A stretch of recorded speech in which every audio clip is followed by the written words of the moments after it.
दोस्तों, कुवैत से कुछ इम्पोर्टेंट खबर आ रही है निकल के। अगर कुवैत में रहते हैं तो आपके लिए ज़रूरी है, क्योंकि आपको हो सकती है जेल अगर आपने छोटी मोटी गलती कर ली। चैनल को पहली बार देख रहे हैं, सब्सक्राइब करें और बेल आइकन ज़रूर प्रेस कर दें, आने वाले वक्त में ऐसे ही इन्फॉर्मेशन मिलती रहे। सबसे पहले हम बात कर लेते हैं यहाँ पे खादम की। अभी कुवैत के अंदर काफ़ी ज़्यादा कमी नज़र आ रही है। अगर देखा जाए कुवैत के अंदर 2-3 महीने के अंदर लोग काफ़ी ज़्यादा आए भी हैं, लेकिन फिर भी कुवैत के अंदर कमी आ रही है। अगर बात करते हैं, सबसे ज़्यादा इंडिया, बांग्लादेश, नेपाल, इन कंट्रियों से हैं, फ़िलीपींस वगैरह से हैं। और अभी भी जो है फ़िलीपीन का वीज़ा चालू नहीं है। हालांकि अभी आने वाले वक्त में कब चालू किया जाए कब नहीं कुछ पता नहीं, लेकिन अभी कुवैत में जो खादम लोगों की है वो कमी है। लगभग 750 KD जो है एक बंदे पे ख़र्च भी किया जाता है।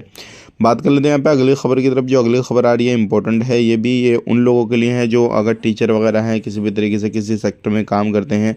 अगर कोई भी चीज़ों को आप पब्लिश करते हैं या फिर आप बाहर जानकारी देते हैं किसी भी चीज़ की, तो आपके ऊपर कानूनी कार्रवाई की जाएगी। ऐसे ही दो कुवैती लोगों के ऊपर, एक लेडीज़ एक मर्द के ऊपर जो है 2-2 साल की सज़ा सुनाई गई है। उनके ऊपर लगा क्या था, ये लगा था कि भाई वो व्हाट्सएप के थ्रू कुवैत में जो है स्कूल वगैरह हैं, उसमें जो पेपर हैं हाई स्कूल का, उनको जो है वो लीक कर रहे थे, इधर उधर व्हाट्सएप पे चैट कर रहे थे, भेज रहे थे, सारी चीज़ें कर रहे थे। उसमें जो है 2 लोगों को पकड़ा गया और 2 टीचर वगैरह को भी पकड़ा गया। इस तरीके से उन पे 6-6 महीने की सज़ा हुई है।